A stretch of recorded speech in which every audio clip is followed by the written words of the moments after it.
விழுப்புரம் மாவட்டத்தில் ஒரு தாழ்த்தப்பட்ட சமுதாயத்தைச் சேர்ந்த குடும்பத்தின் மீது கொடுமையான தாக்குதல் நடத்தப்பட்டிருக்கு.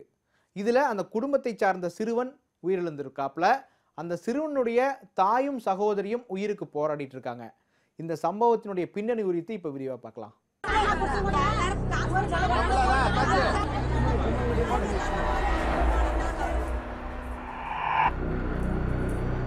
முதல் நாள் இரவு வரை அக்கம் பக்கத்தினருடன் நன்றாக சிரித்து பேசிக் கொண்டிருந்த இந்த சிறுவன் அதிகாலையில் கொலை செய்யப்பட்டு கிடக்கிறார்.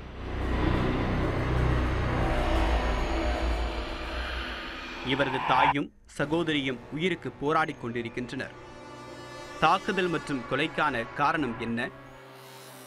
திருக்கோவிலூர் அருகே உள்ள வெள்ளம்புத்தூர் கிராமத்தை சேர்ந்தவர் ஆராயே. தனம் மற்றும் சமயன் ஆகியோர் இவரது குழந்தைகள். சமயன் 5ஆம் வகுப்பு படித்து வந்தார்.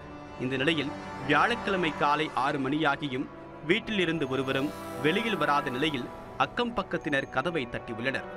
கதவு திறக்கப்படாததால் சந்தேகம் அடைந்தவர்கள் கதவை உடைத்து பார்த்தபோது ஆராயியும் தனமும் தலையில் தாக்கப்பட்டு இரத்த வெள்ளத்தில் உயிருக்கு துடித்துக் கொண்டிருந்தனர். சமயனும் இரத்த வெள்ளத்தில் சடலமாக கிடந்துள்ளார். தகவல் அறிந்து சம்பவ இடத்திற்கு வந்த போலீசார் 3 பேரையும் அரசு மருத்துவமனையில் சேர்த்தனர். சிறுவன் சமயனை பரிசோதித்த மருத்துவர்கள் ஏற்கனவே இறந்துவிட்டதாக அறிவித்தனர். சமயனின் தாயும் சகோதரியையும் மேல் சிகிச்சைக்காக புதுச்சேரி ஜிப்மர் மருத்துவமனையில் அனுமதித்துள்ளனர். 3 பேருமே அடிச்சு தான் கிடந்தாங்க. ரத்த கணரால கனிமா கிடந்தாங்க. அந்த அக்காவுக்கு கொஞ்சம் உயிர் இருந்துச்சு, அந்த பொண்ணுக்கும் கொஞ்சம் உயிர் இருந்துச்சு. அந்த பையன் மட்டும் உயிர் சுத்தமாக எந்த நேரத்துக்கு உயிர் போச்சு தெரில. அந்த நிலைமையில் இருக்கும்போது என்னால் பார்க்க முடியல. நான் அடிச்சு பிடிச்சின்னு கத்தின்னு நான் வெளியில் வந்துட்டேன். நைட்டு 8 மணி வரைக்கும் 8:30 மணி வரைக்கும் எங்கள் வீட்டில் இருந்தாங்க. அந்த சமயன்றவன் டிவி பார்த்துன்னு இருந்தான் எங்கள் வீட்டில் 8:30 மணி வரைக்கும். டிவி பார்த்துட்டு 8:30 மணி ஆயிடுச்சு அப்படின்னு அவங்க அம்மா கூட்டுன்னு வந்துட்டாங்க. இந்த குடும்பத்திற்கு யாருடனும் விரோதம் இல்லாத நிலையில் இந்த கொடூர சம்பவம் நடந்திருக்கிறது என்கின்றனர் வெள்ளம்புத்தூர் கிராம மக்கள். வெள்ளம்புத்தூரில் ஏற்கனவே இது போன்று நடந்திருப்பதாகவும் இங்குள்ள பெண்களுக்கு பாதுகாப்பு அளிக்க வேண்டும் என்றும் போலீசாருக்கு ஊர் மக்கள் கோரிக்கை விடுத்துள்ளனர். நாங்கள் ஆண்கள் எல்லாருமே பல மாநிலங்களில் போய் புழைக்கிறவங்க. ஒன்று பாம்பேயில் இருப்போம், ஆந்திர பிரதேசத்தில் இருப்போம், பெங்களூரில் இருப்போம். எங்கள் கிராமத்தில் நாங்கள் விவசாயம் எதுவுமே செய்யறதுக்கு யாருக்குமே நிலம் கிடையாது.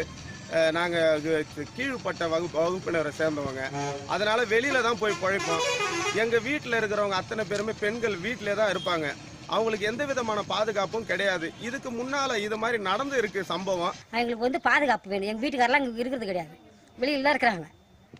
அவங்களுக்கு பாதுகாப்பு வேணும். சின்ன பிள்ளை அதுன்னா பாவம் பண்ணுச்சு. அதுக்கு சரியான தண்டனை. அவங்க யாருன்ட்டு மர்ம நபரை பிடிச்சிட்டு எங்களுக்கு பாதுகாப்பு தரும் சார்.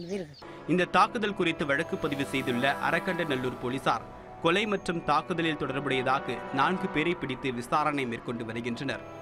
ஆராய்க்கு அறிமுகமுள்ள நபர் ஒருவர்தான் தாக்குதலில் ஈடுபட்டது விசாரணையில் தெரியவந்துள்ளது. தலைமறைவாக உள்ள முக்கிய குற்றவாளியை தனிப்படை போலீசார் தீவிரமாக தேடி வருவதாக விழுப்புரம் மாவட்ட காவல் கண்காணிப்பாளர் ஜெயக்குமார் தெரிவித்துள்ளார்.